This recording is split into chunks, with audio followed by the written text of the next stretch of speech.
When I was a kid, it's always been trains. That dream, I never let it die. Even in an old yearbook when I was in 4th grade, my future occupation I put for it was train engineer, so it's pretty glad I still got it.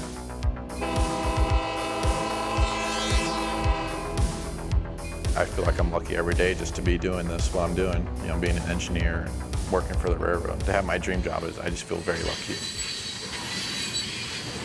I'm Sam Reed. I am a locomotive engineer and conductor for the Nebraska Central Railroad here, stationed out of Grand Island, Nebraska. Some days I'm a conductor and some days I'm an engineer. And as a conductor, my responsibility is paperwork, building the train. Putting together the train, I would say it's kind of like a puzzle. You gotta get the right pieces together. And as the engineer, my position there is operating the locomotive, making sure I keep my speed maintained, and that I'm always in control of my train behind me.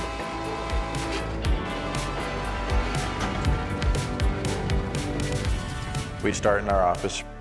We get all our paperwork squared away. We get everything printed off that we need. Then we have to call our dispatchers. Alrighty, you got anyone in the order sub? We'll get our track warrant for our line, which gives us authority to access the main line. Warrant head 2. And track warrant number ORD 33 to the NCRC 2197. Box 4, work machine, milepost 8, and end of track. And after that, we will head down to the Grand Island Yard. We always have a little job brief, is what we call it, and make sure everyone is on the same page when we're doing this. And then we will build our train accordingly to how we need to. All right, Scott, I'm all good to go when you are. After that, it's pretty much straight shot up.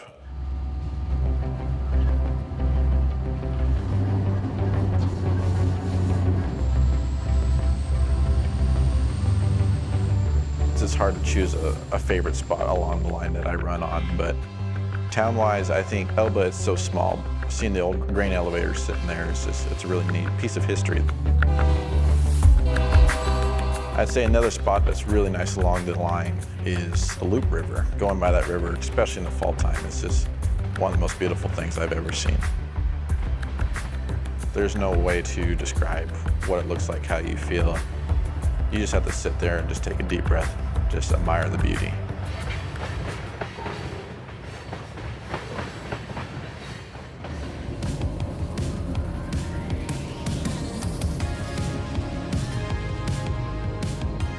Random people along the line that take time just to wave brings joy to me and puts a smile on my face. We start to recognize these faces. We start to remember them. We don't know their names. We tell other people, like, there's these certain people that sit at these different towns and wave at us, and it's definitely a memory for me. I love to wave at them. If I even see anyone that's not waving, I'll still wave at them. It's just something I like to do. So we go by this house along our line. 90% of the time, they always come out to wave at us. You know, the kids just want a horn show, and it just warms my heart seeing that, because that was something I used to do when I was younger, and having that connection with that family is it's real nice.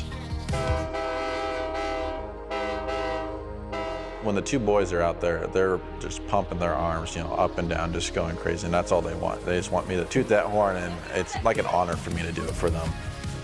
And sometimes it is late. It's like 10 or 10:30 at night, and they're still out there, their porch lights on. That way I can see them. I would say it's definitely one of the bigger landmarks. I mean, we know the milepost area, but we just say it's the kids' house, and we just know where that's at. Finally getting to meet that family in person was a dream that I was hoping would come true, and it finally did, because I knew that was a kid inside me that would have wanted that to happen too. And being able to do that for another family was very heartwarming. It was a very touching moment for me.